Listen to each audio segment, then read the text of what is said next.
Buenas noches, licenciada. Buenas noches, compañeros. Mi nombre es Laurita Solís. Trabajo en el Centro de Educación Teresa de los Andes y hoy voy a presentar un pequeño taller sobre sensibilización sobre la discapacidad intelectual y el trastorno espectro autista, ¿ya? Para iniciar, voy a hacer una pequeña introducción sobre lo que es el Centro de Educación Especial donde yo trabajo, que es el Centro de Educación Teresa de los Andes. ¿Cómo está estructurado el Centro de Educación Especial? Para información de ustedes, el Centro de Educación Especial es un centro integral multisectorial que trabaja con todas las discapacidades, también con talento extraordinario y dificultades en el aprendizaje. Las áreas de atención que tiene el centro son las personas con discapacidad, como les decía, personas con dificultades en el aprendizaje y personas con talento extraordinario. O sea, tienen todas las discapacidades, como ser discapacidad intelectual, trastorno del espectro autista, discapacidad auditiva, psíquica, mental, itineraria, independencia social y personal. Los niveles de atención que tiene el centro son estimulación temprana. Los programas y servicios son evaluaciones psicopedagógicas integrales y la modalidad de atención es directa e indirecta. ¿Por qué es importante hablar sobre la educación especial? En Bolivia la ley 070 en su artículo 70 y 71 habla y garantiza sobre que todas las personas con discapacidad gocen de los mismos derechos que las personas sin discapacidad. ¿Esto qué quiere decir? Que tienen derecho a una familia y a tu familia y el Estado, tienen derecho a salud integral gratuita, tienen derecho a lenguajes alternativos, quiere decir el manejo de lengua de señas o el manejo de pictogramas, tiene derecho a las condiciones adecuadas de acuerdo a sus necesidades, posibilidades y desarrollo de potencialidades individuales. El Estado garantiza servicios legales integrales de prevención y rehabilitación, así como otros beneficios que se establezcan en la ley. Bien. Según lo que dice la ley, ¿qué significan cada uno de estos conceptos? Vamos a mencionar, ¿ya? Dice que la ley 070 menciona y comprende a la discapacidad como el resultado de la persona con deficiencias físicas, psíquicas, intelectual o sensorial a largo plazo, permanente, con diversas barreras físicas, psicológicas, sociales, culturales y comunicacionales. Es así como define la discapacidad. Ahora, ¿cómo se define a la persona con discapacidad? Menciona que una persona con discapacidad son las que tienen deficiencias físicas, mentales, intelectuales, sensoriales a largo plazo o permanentes, que al interactuar con diversas barreras pueden impedir su participación afectiva en la sociedad en igualdad de condiciones con los demás. Entonces, una persona que presenta discapacidad sí o sí presenta ciertas limitaciones.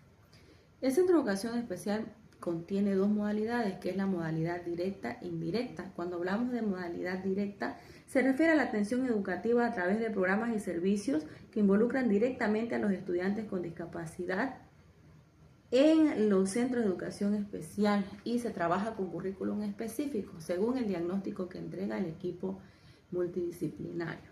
La modalidad indirecta son acciones educativas de apoyo y asesoramiento orientando a los procesos educativos que se desarrollan en espacios educativos de los subsistemas de educación regular, alternativa y especial. Quiere decir que estos estudiantes reciben apoyo escolar, pero que no manejan el currículum específico de personas con discapacidad. Vamos a comprender un poco qué es la discapacidad intelectual.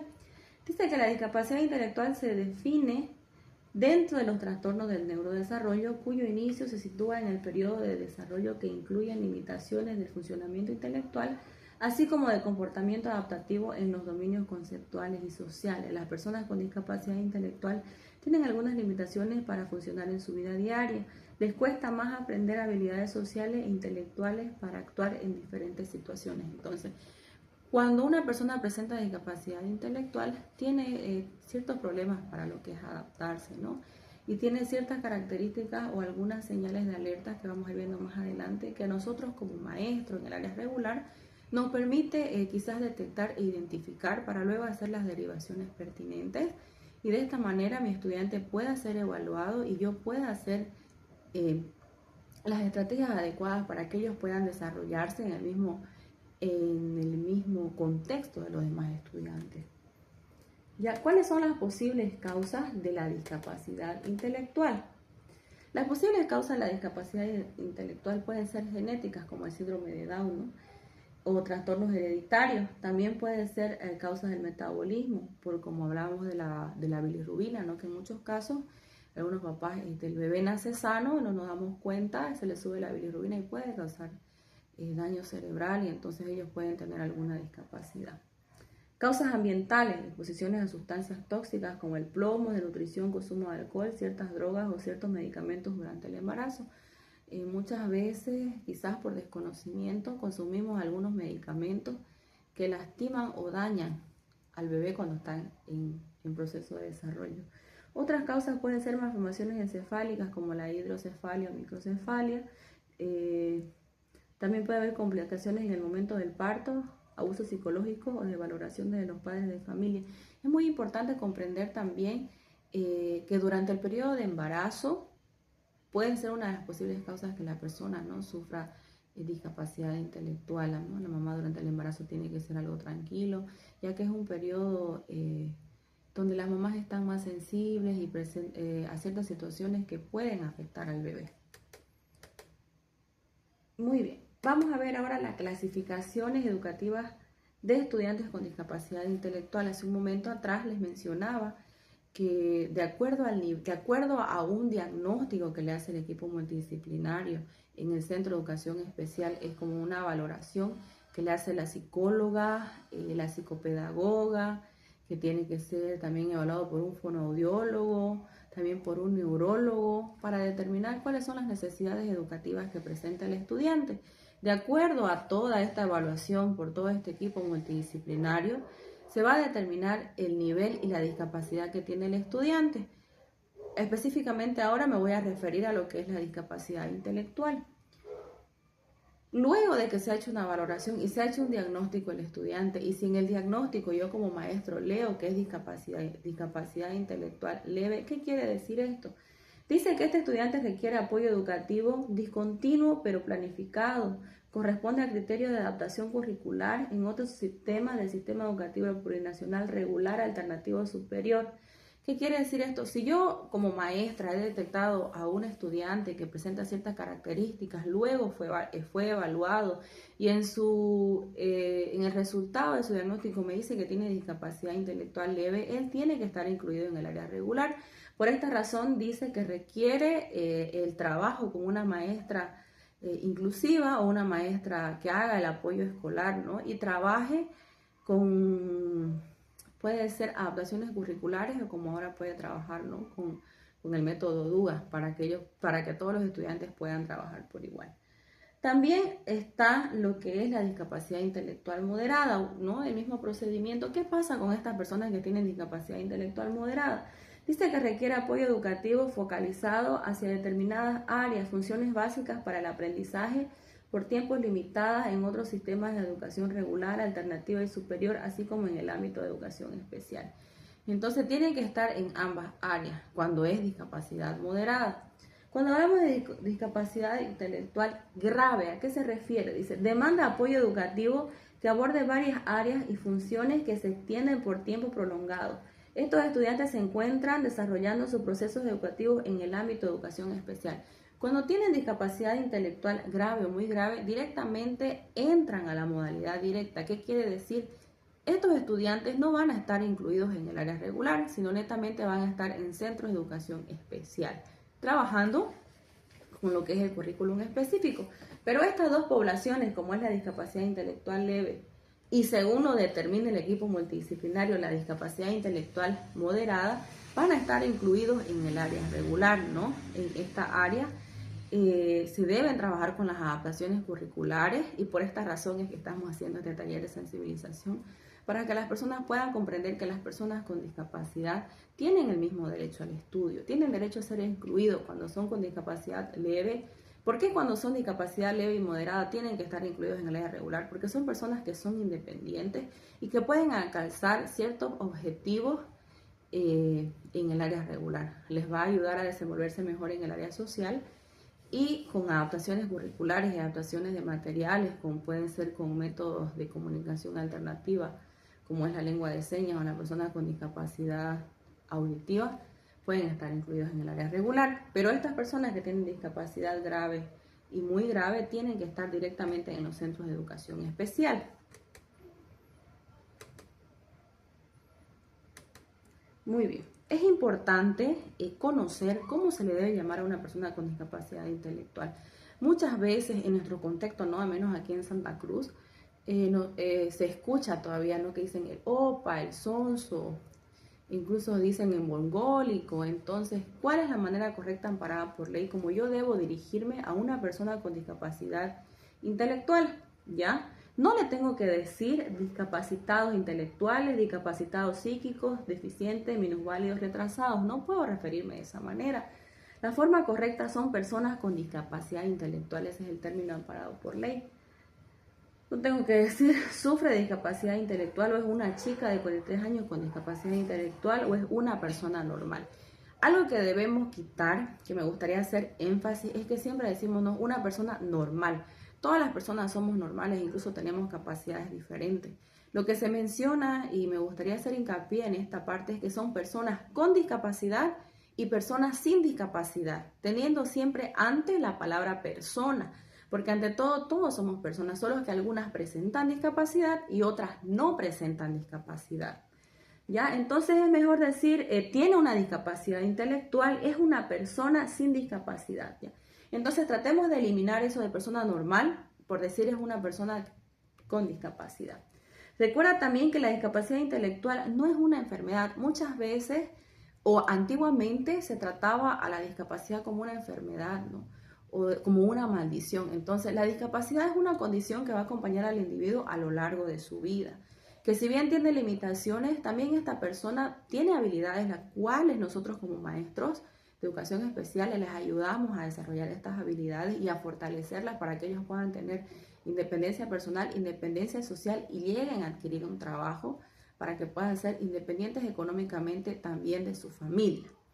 ¿Ya? Dice, una discapacidad intelectual y una enfermedad mental son cosas muy diferentes.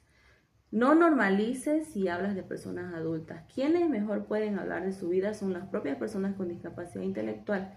Habla con ellos, pregúntales su opinión. No debemos pensar, si yo hablo con una persona con discapacidad, mi hijo se va a contagiar, mi hija se va a contagiar de lo mismo. Porque como mencionábamos, no es una enfermedad, sino una condición. ¿Qué quiere decir una condición? Que es algo que netamente le afecta porque tiene lastimado afectada una área del cerebro que le impide comprender ciertas cosas como una persona sin discapacidad. Las personas con discapacidad intelectual también tienen derecho a la información, procura un lenguaje claro. Entonces, si bien nosotros como personas sin discapacidad entendemos el sarcasmo o entendemos el doble sentido, muchas veces las personas con discapacidad o con autismo no comprenden el doble sentido o no comprenden el sarcasmo. Pero esto no significa que no sean tontos, sino que ellos manejan una información más sencilla y no con tantos detalles. Aquí tengo un documento que puede ser de bastante ayuda para las maestras y los maestros que trabajan en educación regular. ¿Para qué? Para detectar e identificar a estudiantes que puedan presentar dificultades y puedan ser derivados a un equipo multidisciplinario para que se les pueda realizar un diagnóstico, ¿ya? Entonces, la detección temprana quiere decir que se pueda trabajar con estos estudiantes mientras menos edad tenga, incluso si es de la edad no escolarizada, puede atenderse a tiempo la necesidad educativa que presenta el estudiante, ¿no? Porque netamente nos estamos dirigiendo al área educativa en este taller. Si un estudiante o un niño es detectado con discapacidad intelectual a temprana edad, se puede trabajar desde la estimulación temprana con ellos y van a alcanzar objetivos mucho más amplios que si uno que por ejemplo, un estudiante que se ha detectado a los 3 años puede desarrollar más a un estudiante que pueda ser detectado a los 14, ¿no? Por esta razón es muy importante hacer la detección temprana. La detección continua. La detección continua se aplicará desde el primer año de educación inicial en familia comunitaria para todos aquellos maestros que trabajan con educación inicial en familia comunitaria. Este documento les va a ayudar mucho a poder identificar a las personas con dificultades en el aprendizaje inicialmente y si no superan estas dificultades, pues según como lo determine o lo evalúe un equipo multidisciplinario, Se determinará si tiene una discapacidad leve, moderada, grave o muy grave para saber qué estrategias utilizar, si pueden ser incluidos en el área regular, ¿ya? Pero como se les indica, no es una enfermedad, entonces no tenemos que preocuparnos de que si en el aula de mi niño que está en un colegio regular y está con personas sin discapacidad se va a contagiar, porque eso es mentira. La identificación, dice, una vez detectada la niña o niña adolescente o adulto con posible riesgo de discapacidad, la maestra de aula realiza un informe pedagógico a su director, quien coordinará con los centros de educación especial, otras instituciones y los padres de familia del estudiante, donde le indica que se debe realizar una evaluación integral por el equipo multidisciplinario. Este equipo es el que realiza el diagnóstico para el acceso y la atención educativa pertinente. Muy bien. Vamos a explicar un poco lo que es este documento o este instrumento de identificación.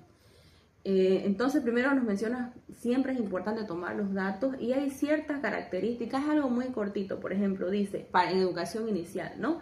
Presenta dificultades para comprender y seguir las instrucciones dentro del aula, hay tres opciones, nunca, a veces y siempre. Si, por ejemplo, si mi estudiante dice nunca, es que no presenta una discapacidad. Si dice a veces, puede haber una posible dificultad, ¿no? Pero si ya dice siempre, es una señal de alerta donde yo como maestro, luego de haber llenado este instrumento de atención y haber hecho un pequeño informe de lo que yo he observado en mi estudiante, lo presento a mi director. Y mi director tiene toda la responsabilidad de coordinar, como dice aquí, con los centros de educación especial y con los equipos multidisciplinarios para que se le puedan hacer las evaluaciones pertinentes al estudiante y se pueda hacer una intervención mientras más temprana posible, mejor. Entonces, a los padres de familia, a los maestros, a los directores que trabajan en el área regular o que están más involucrados en el área regular, es importante que puedan conocer estos instrumentos para poder hacer una intervención a tiempo. Una vez el estudiante sea detectado, identificado, evaluado, entonces ya no vamos a poder etiquetarlos, ¿no? Como a veces les etiquetamos que es inquieto y no sabemos que por ahí tiene déficit de atención y es hiperactivo, ¿no? Decimos, ay, no, este estudiante es un malcriado, porque la hiperactividad y el déficit de atención tienen ciertas características, ¿no? Que si yo como maestro una vez las conozca, o yo como papá incluso una vez conozca estas características, voy a saber cómo atender a mi hijo en casa, cómo ponerle ciertas estrategias que me van a permitir que él desarrolle una vida tranquila, y como maestro voy a saber cómo trabajar con él en aula. Lo mismo si tengo un estudiante con autismo, ¿no? Si es que tiene autismo leve, puede estar en el área incluido. Y como ya les había mencionado, esto no es una enfermedad que va a ser algo contagioso.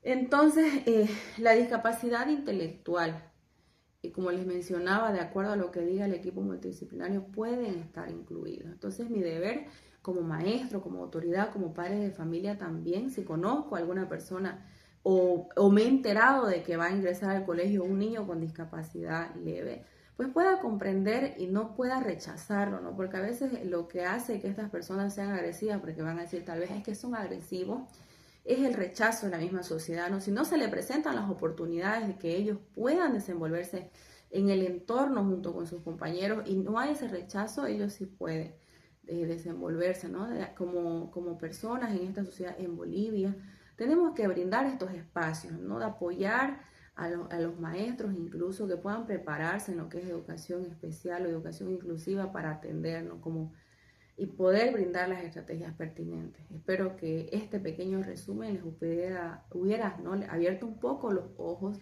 y nos ayude a comprender que la educación es para todos. Ningún niño aprende igual a otro. Entonces todos somos diferentes. Al mismo tiempo vuelvo a hacer hincapié de que el término personas normales lo podamos eliminar. Podamos decir personas con discapacidad o personas sin discapacidad. Muchas gracias.